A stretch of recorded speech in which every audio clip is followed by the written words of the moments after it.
Hey, good morning. We haven't been on since Thursday. It's been a while. And okay, here goes Bubbles. Hey, Bubbles, you coming up here? Come on. Here she is. Want to say hi, Bubs? There, Bubs. She's like, oh, it's bright light. Hey, I hope you're all doing well today. It is Monday.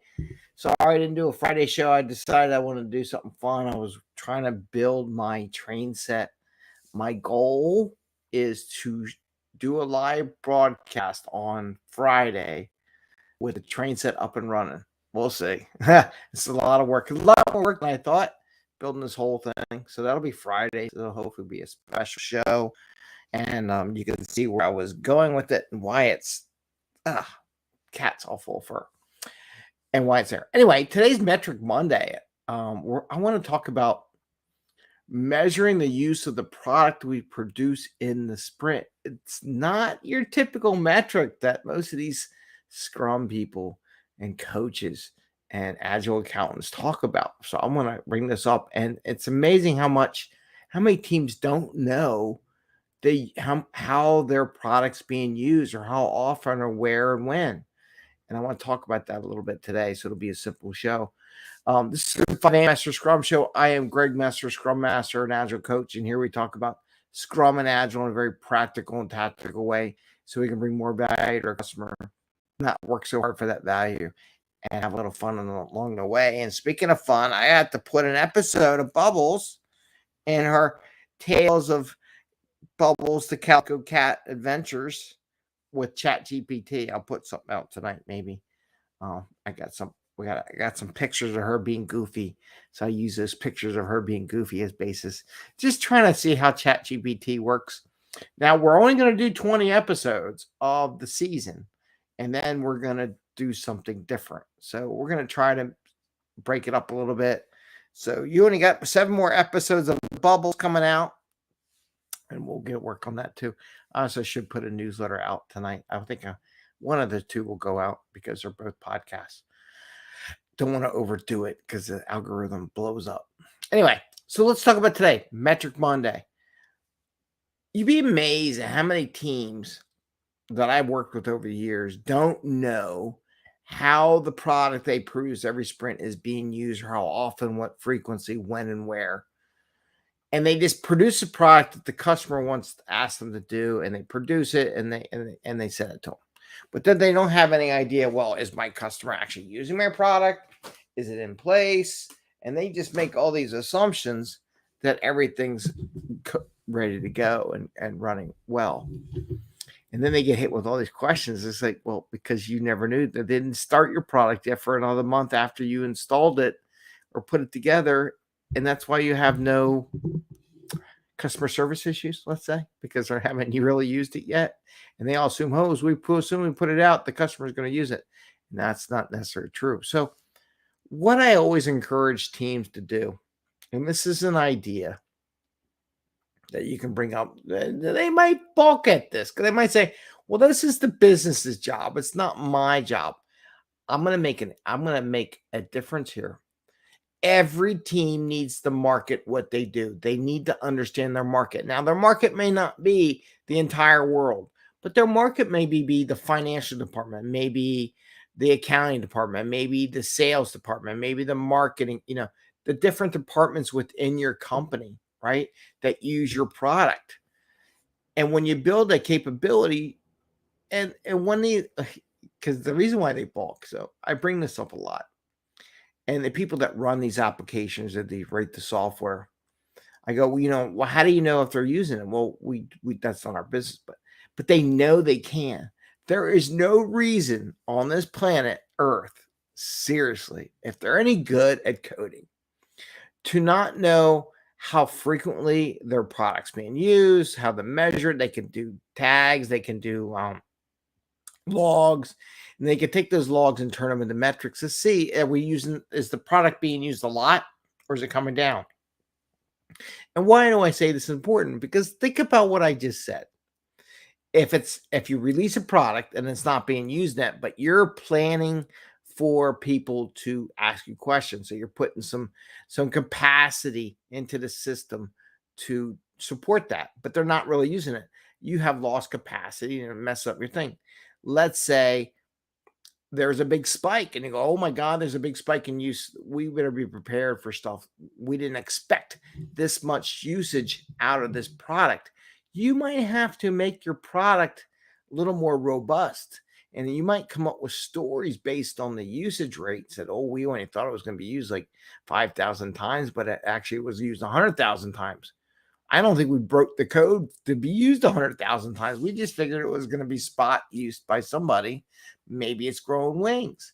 So these are the things that these metrics can help your team do. And let's say someone, oh, this team just released some Adobe package or something for some capability. You can use that number and say, they weren't using this, but now they use it 5,000 times, right? And it saved them, let's say, a couple seconds off their time or made it easier. Then you can start doing calculations to write some little marketing on the, hey, the first month we got this team, they've used this little app we wrote for them, 5,000 times. 5,000 times 1 minute is 5,000 minutes. 5,000 minutes divided by 60 seconds is what? Or 5 by 60 minutes per hour gives you that number, right? So you get like it's a whole week's worth of savings of time to go do other things, maybe more high priority, valuable stuff and things like that. So this is where I think you should always encourage every team when they write a story. Now, this could be at the story level, could be at the feature level. Depends where you want to go. But if you're looking at value and what's end for the story level, you should have a subtask in there that says, create a metrics to measure the use and frequency of the product we just made. Everyone wants to talk about the product, but I really think from a team perspective, you want to track how frequent your product's being used. Because trust me, they probably won't get back to you on how. They probably don't even know how to measure how frequently. They might know website clicks or something like that or some marketing thing. But you can tell from the back end code how frequently even a loop is run, right? It's in the code. You can pull that out. You can track that. Doesn't have to be specific people, but the frequency and the numbers. So I really encourage that everyone who writes a story, there should be a question when you're doing your sprint planning or your refinement. Is this something we should metric or measure, right? Or should we measure it at the feature level? But maybe and then if you do it at the feature level, maybe you write a whole complete story that creates metrics for that feature based on usage that you can track and run and use in the future. Of course, your customer's going to want it, by the way. They'd love to know, hey, I had you make this and you have data to show how well that is. It will help the customer sell what they do and make them look good for their managers and customers too. So in the long run, you make your product, but you should also build a metric to measure how often it's used that you and the dev team level can see, not just the marketing people and the website count and all that. You as a team should know how frequently and how much your product's being used. It's good to know because it'll help shape your questions in the future. So with that, that's our marketing Monday, Monday Monday metric for the day. Add a metric to your story or feature that you can track how often and frequency and how much your product that you produced every sprint's being used. It really shouldn't be that hard. And once you establish maybe a story in the quarter to say, here's how we want to put all this stuff, once you establish that framework for that data to be collected and displayed, it's every story. It's easy. Set that base, you can do it. You know how the process works. Anybody on the team should be able to do that and add that to their story to see if it has value. So with that, I'm going to say, have a great day. Have some fun.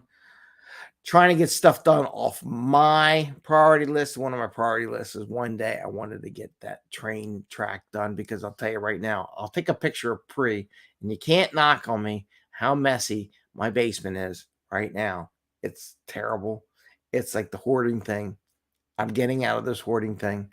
I'm going to get that project done because as I saw the project going, so much stuff would clean up. Once I make room, things can get put away underneath there. Trains have a place to do. They're not taking up all the shelves. And because I got a lot of train kits I bought over the time and just have places for all this stuff to go. So I'm hoping that works out well. It's my plan, and we'll see. Anyway, hope you have a great day. Happy Monday.